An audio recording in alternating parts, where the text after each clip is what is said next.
Você já ouviu falar ou tem dúvidas sobre o que é ataxia? Então fica comigo neste vídeo que eu vou trazer algumas informações importantes sobre esse tema.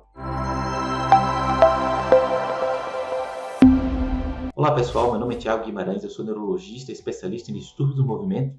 E neste vídeo eu gostaria de conversar um pouco sobre ataxia. Ataxia é uma palavra que vem do grego e significa desordem, falta de ordem. E neste caso se relaciona a movimento, coordenação motora, desordem de movimento. A ataxia ela não é um diagnóstico etiológico, ou seja, não é causa, ela é um produto, ela é uma síndrome. Uma síndrome é um conjunto de sinais e sintomas. Então a síndrome é o problema e a causa para este problema é outra coisa. Por exemplo, uma síndrome diarreica. Uma síndrome diarreica é um problema em que a diarreia é o principal sintoma. Mas há várias causas para síndromes diarreicas. Infecciosas, vírus, bactérias, protozoários, medicamentosas, colaterais de remédio, por exemplo. Então a ataxia é a mesma coisa. Tá? A ataxia é o problema, é a síndrome, e há várias causas para esta síndrome. Por exemplo, o AVC, doenças genéticas, doenças metabólicas, carenciais, deficiências de vitamina, por exemplo. E como é que eu faço para reconhecer a ataxia, síndrome atáxica? Então a gente pode organizar esse tópico em separando o corpo entre um eixo central e os apêndices, as pernas, braços. Então a ataxia axial, a gente começa observando os olhos. Nistagmo, por exemplo, é um sinal importante e frequente em ataxias. Nós vemos o olho bate de forma involuntária, apresenta movimentos involuntários, que geralmente acontecem ou no olhar primário, balançando de um lado para o outro, ou nas miradas laterais. A gente chama isso de nistagmo evocado pelo olhar. Outra coisa, descendo no eixo, a fala pode ser alterada e tem uma característica que chamamos de desartria cerebelar. A fala fica empastada, sílabas são engolidas, vamos dizer assim. O tom da fala ele oscila bastante, entre picos e momentos em que as palavras das frases ficam com entonação menor. Então a gente chama isso de desartria cerebelar. Lembra muito a fala de uma pessoa quando está com intoxicação alcoólica, em embriaguez, por exemplo. Descendo um pouco mais agora, vamos pegar o eixo inteiro. Desequilíbrio, dificuldade de manter-se numa mesma posição, tanto em pé quanto sentado. No caso mais grave, sentado mesmo. O paciente pode ficar oscilando de um lado para o outro, com a cabeça movimentando. E quando está andando, a ataxia de marcha, com desvios laterais da marcha, aquele aspecto de marcha incoordenado, com desvios laterais, às vezes quedas. Agora indo para os apêndices, para os braços, por exemplo. Ataxia apendicular, dificuldade de acertar um alvo, pegar um objeto com as mãos. Um tremor que aparece quando o braço chega próximo do alvo a que se deseja atingir. E algo similar acontece com as pernas também. Dificuldade grande com movimentos alternados. Então, por exemplo, se virar a mão, palma para cima, palma para baixo, de forma alternada e tentar fazer isso de forma rápida, o paciente com ataxia cerebelar apendicular não vai conseguir. Então, esta é a clínica. De forma geral, para lembrar mais fácil, a gente pode associar, lembrar de uma pessoa com intoxicação alcoólica, uma pessoa em embriaguez. Porque a intoxicação alcoólica ela é uma causa de ataxia metabólica, ataxia tóxico-metabólica. O álcool ele é tóxico ao cerebelo. A voz, a desartria é uma desartria ebriosa cerebelar. O caminhar pode alterar, o paciente pode ficar desequilibrado, pode ter essa dificuldade que eu falei de atingir alvos com os braços. E até em casos mais extremos pode aparecer o nistagmo. Agora indo para as causas, tá? De forma didática é interessante a gente dividir as ataxias cerebelares em ataxias agudas e crônicas. Agudas, vamos dizer que são quadros que aparecem em poucas horas ou poucos dias. Se um paciente, uma pessoa está bem em determinado momento e de uma hora para outra ela abre um quadro de ataxia, a gente tem que pensar em eventos vasculares, como o AVC, por exemplo. O AVC ele tem uma característica quando causa a ataxia, que é de causar uma ataxia de imediato, ou seja, não só de um lado do corpo, por exemplo, uma alteração no movimento de um dos braços, em coordenação de um dos braços, alteração da fala também, quando o AVC acomete uma região do cerebelo mais para o meio, mais central, mais mesial, pode haver desequilíbrio, pode haver um acometimento mais axial, acometendo principalmente fala e equilíbrio e marcha. Então a pista para hiperagudas, está bem no outro minuto aparece um sintoma, pensar aí nas causas vasculares. Outras causas agudas e subagudas, por exemplo, deficiência vitamínica, deficiência da vitamina B12, por exemplo, deficiência da vitamina E, deficiência de tiamina, que é a vitamina B1, muito frequente em pacientes desnutridos. Então, tudo isso pode gerar ataxia. Uma das pistas é o tempo. Outras pistas podem aparecer na conversa com o paciente, na anamnese, mas só para citar, essas são causas metabólicas. E aí, geralmente, vai ter algum problema no trato gastrointestinal. Síndrome desabsortiva com diarreia crônica, alcoolismo, também no caso da vitamina B12 e da tiamina. Essas são causas metabólicas de ataxia.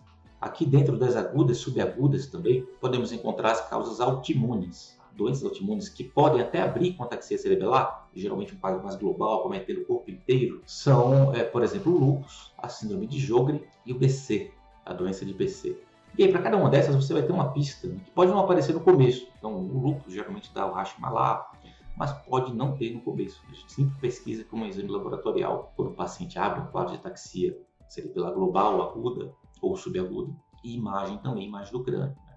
E vai prosseguindo a investigação conforme o que foi encontrado nesses exames. Se aparecer alguma pista para uma dessas etiologias em específico, ótimo. Por exemplo, o lúpus, esse rash que eu falei, doença hematológica, doença renal junto, nefrite lúpica. No caso do Sjögren, síndrome Zika, xeroftalmia, ou seja, ressecamento dos olhos, ressecamento da boca. Para AVC, geralmente vai ter algum cometimento de encefálico com a região do cérebro, né, que dá alguns sintomas.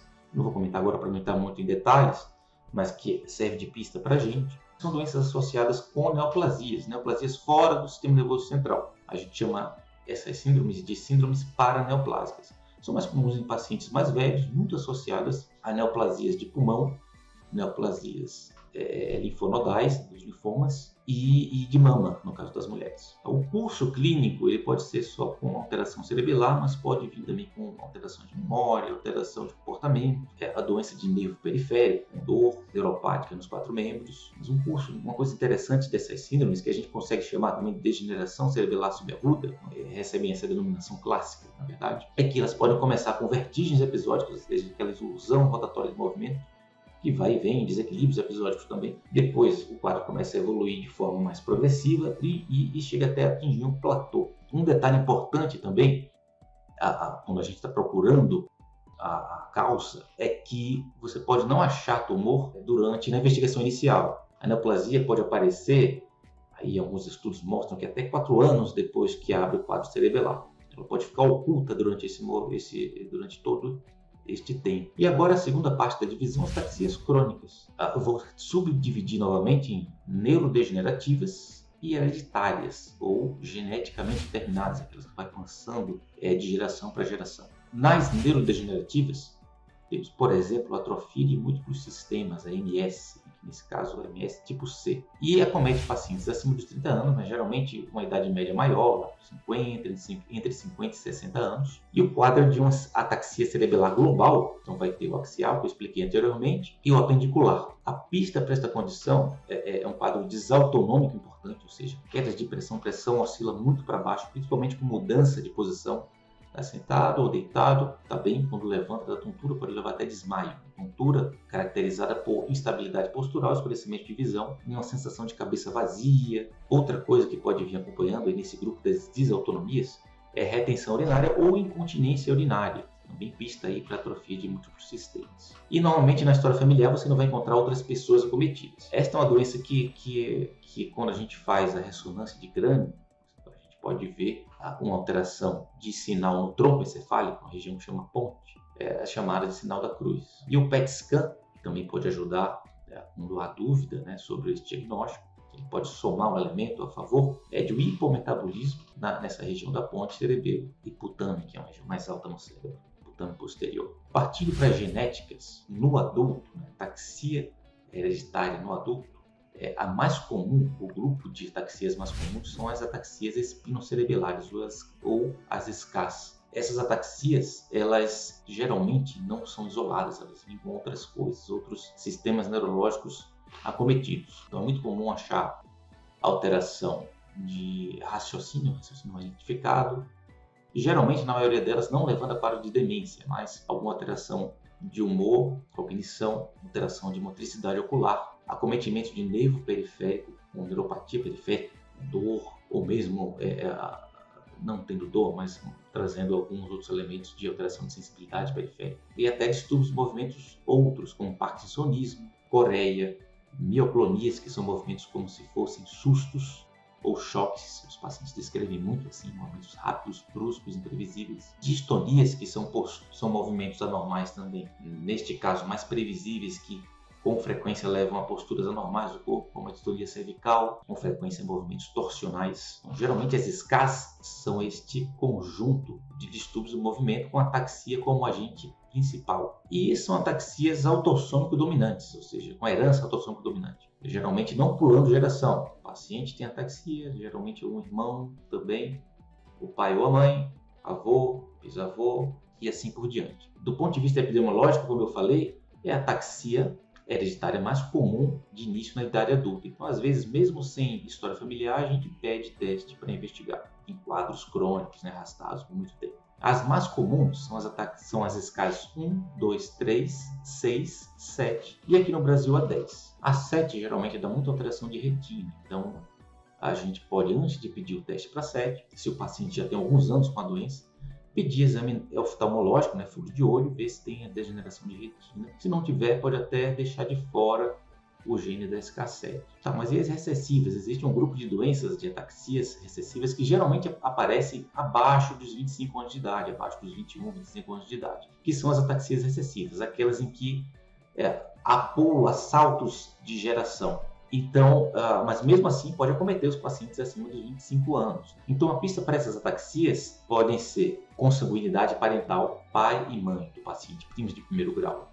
Ou consanguinidade implícita, os pais do paciente eram de uma mesma cidade muito pequena, com menos de 30 mil habitantes, por exemplo. Outra pista é você não encontrar ninguém em gerações anteriores, ou poucas pessoas em gerações anteriores acometidas, o paciente e o irmão, por exemplo, e os pais saudáveis. Então, pista para recessiva também. E aí, nesse grupo, a mais comum é a ataxia de Friedreich. Acomete muito mais adolescentes e pacientes mais jovens, mas pode chegar na idade adulta, pode abrir em idades mais avançadas, aí acima dos 21, 25 anos, como eu tinha comentado. A característica dessa doença é ter acometimento de outros órgãos, fora do sistema nervoso central. Então, diabetes, alteração esquelética, alteração de coração, miocardiopatia. Outro exemplo de ataxia recessiva são as ataxias com apraxia oculomotora. A marca dessas ataxias é uma dificuldade de gerar sacadas com os olhos. Sacada é aquele movimento súbito que você faz quando, por exemplo, entra alguém na sala. Você está sozinho na sala, alguém abre a porta e você gera um movimento do olho que é imperceptível, é tão rápido que a gente não consegue observar o olho se deslocar até aquele ponto, onde está o alvo de interesse. Então, a apraxia oculomotora é uma dificuldade de fazer isso. Então, um paciente com muita frequência, e para fazer este movimento que eu acabei de descrever, ele vai levar a cabeça e o olho vai depois. Esse é o extremo da apraxia oculomotora, que seria a dissociação oculocefálica. Essa alteração é uma pista aí para as ataxias com apraxia oculomotora e a ataxia com telangiectasia, que é outra ataxia recessiva. Aqui dentro a gente encontra também a ataxia por deficiência hereditária de vitamina E. O paciente tem uma mutação no transportador de alfa-tocoferol, transportador relacionado aí à fisiologia da vitamina E, e tem uma deficiência da vitamina E. A vitamina E, como eu tinha comentado até no bloco aqui das ataxias agudas, ela é muito importante para a função cerebelar. Então o paciente ele vai ter um quadro de ataxia parecido com a ataxia de Friedreich. A diferença clínica que pode chamar a atenção é que esses pacientes têm muita distonia cervical. Pode não ter, tá? Mas é muito frequente na ataxia por deficiência hereditária de vitamina E, a gente observar distonia cervical geralmente com tremor.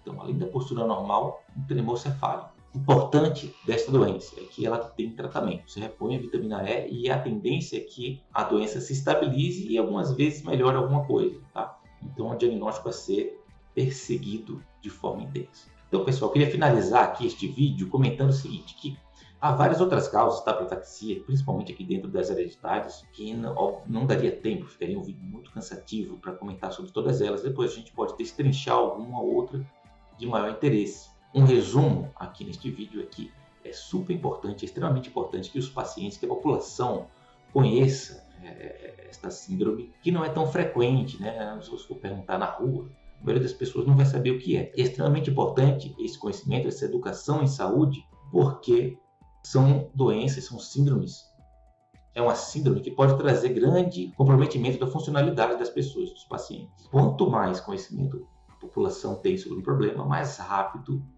busca o tratamento médico, a avaliação médica, preferência com o neurologista especialista em estudo do movimento, e mais rápido se persegue o diagnóstico. A corrida contra o tempo é em busca de um diagnóstico em que haja um tratamento curativo ou modificador de doença, ou seja, que retarde a progressão ou que estabilize, pare a progressão. Então, neste caso aqui, nesses exemplos, como eu tinha comentado, o AVC é uma delas, se o paciente chega até 4 horas e meia dentro do pronto-socorro e, em alguns casos, dependendo, até 24 horas, você pode oferecer um tratamento que pode ser modificador de doença e até curativo. No caso das subagudas, quadros infecciosos, por exemplo, cerebelite por alguns vírus, como o vírus do herpes simples, o vírus varicela zoster, que é o vírus da catapora, eu posso dar um antiviral para o paciente. A deficiência vitamínica, reponho a vitamina. Uma ataxia por colateral de medicação, retira a medicação.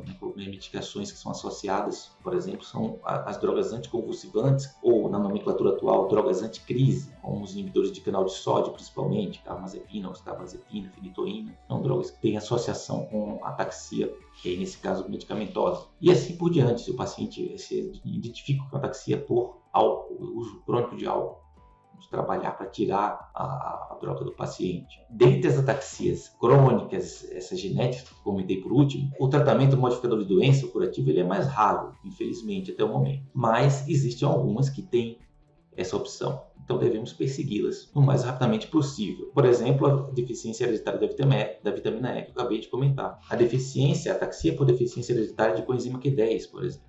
Também outro exemplo que eu posso citar aqui para vocês. A doença de Refsum, e assim por diante, tem alguns poucos exemplos, mas há exemplos. Então, se houver interesse de vocês de saber um pouco mais sobre esse tema, faz comentário, tá? Comenta aqui neste vídeo e eu vou tentar responder a maioria dos comentários, a maioria das perguntas e dúvidas. Mas sempre, se você acha que tem essa síndrome, busca atendimento neurológico para que seja investigado e, se houver um tratamento modificador de doença, que ele seja implementado o mais rapidamente possível.